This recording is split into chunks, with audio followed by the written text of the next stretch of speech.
Hello to all of my natural and spiritual Israelite brothers and sisters that are out there. Glory to the Most High. I want to come to you with a thought that was on my mind. In fact, I put a lesson together that is very extensive on this same subject. So make sure you subscribe to that button there, so you can get these lessons as I teach them to our congregation, and you can get them when I post them on this channel. So I want to talk about who's in charge of the earth right now. What kingdom is in charge right now? Rome is in charge of the entire world right now, today. And I'm going to show you that in the scripture, the prophetic word, and I'm going to show you why Rome is in charge. Now, let me tell you why Rome is in charge. Then I'll give you Bible prophecy to let you know and confirm what I'm telling you is true. Now,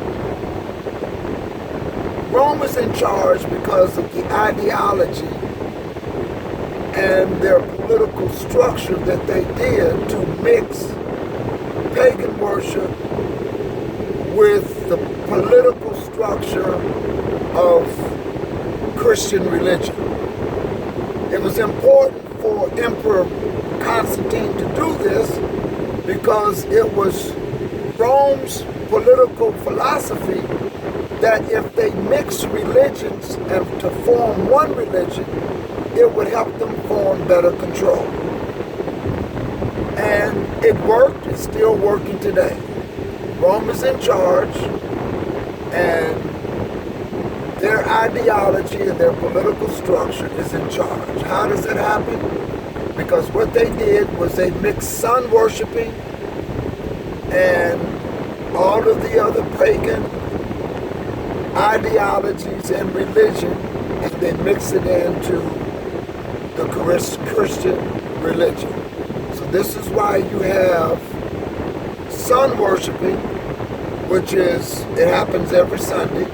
A lot of people don't realize it, but when Sunday came into play, when sun worshipers were worshiping the sun on the first day, and they mixed it in with religion and blended it in, and this is how the Sabbath got abolished by the Romans.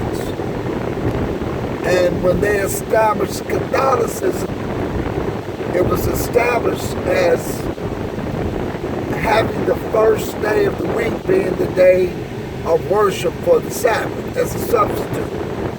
And when you blended in sun worshiping and replaced the Sabbath from the seventh day to the first day, it just kind of went away.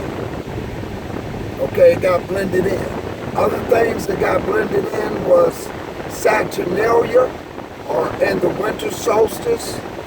It got blended into the church by creating a birthday for Jesus. That the date doesn't even exist anywhere in the King James Version Bible. It doesn't even exist. From Genesis to Revelation, you will not find the birthday of Jesus in the Bible, or Yahshua. You won't find it, okay?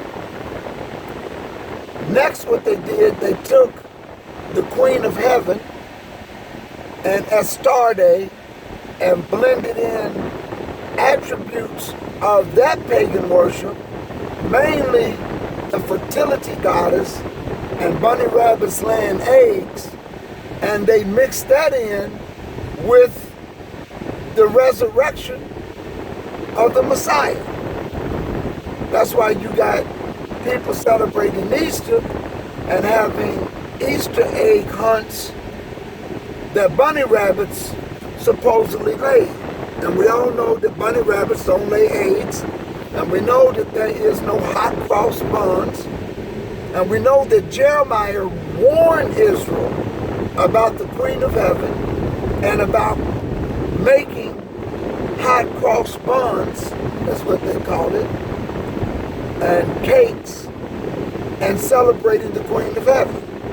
We know that Jeremiah also warned the children of Israel over in the 10th chapter about learning the ways and the practices of the heathen by going into a forest, cutting down a tree, decking it upright with nails so that it stands upright, and decorating it with silver and gold. That's a Christmas tree.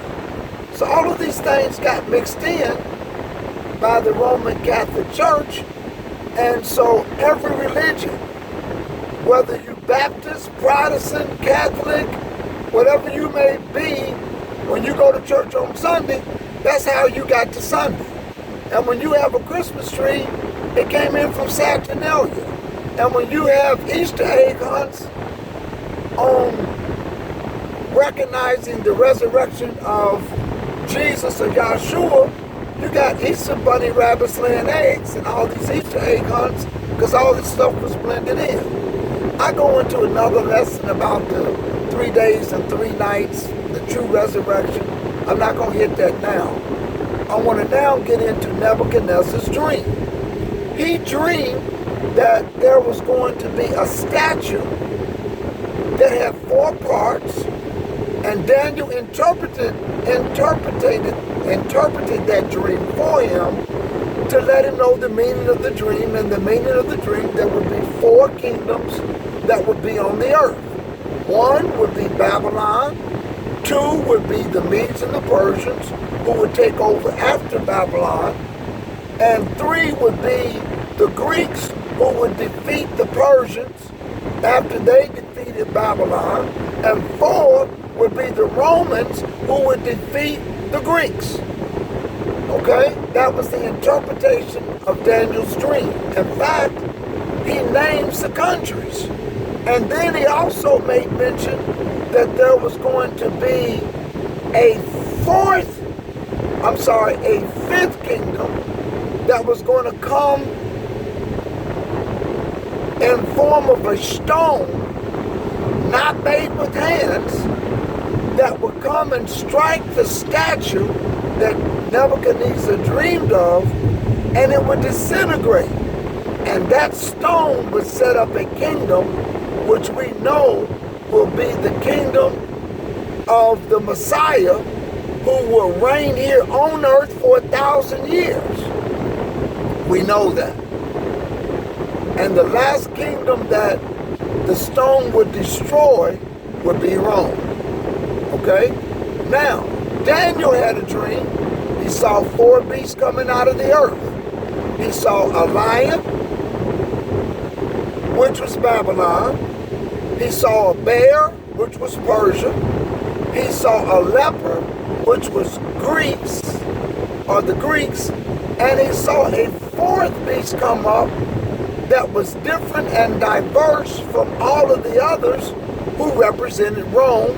And the reason why it was diverse, because it did not rule the world by hands or the power of hands or by an army. So how else do you rule people? By the mind, which is what Rome is continuing to do today. Then John, in the book of Revelation, had a more in-depth dream about the same Rome beast that's in charge right now today. And it's still in charge because of its ideology and what it did with religion. And people don't recognize it because it's dealing with the mind. Bottom line, it's going to be destroyed, and that kingdom is going to be disruptive when the Messiah returns.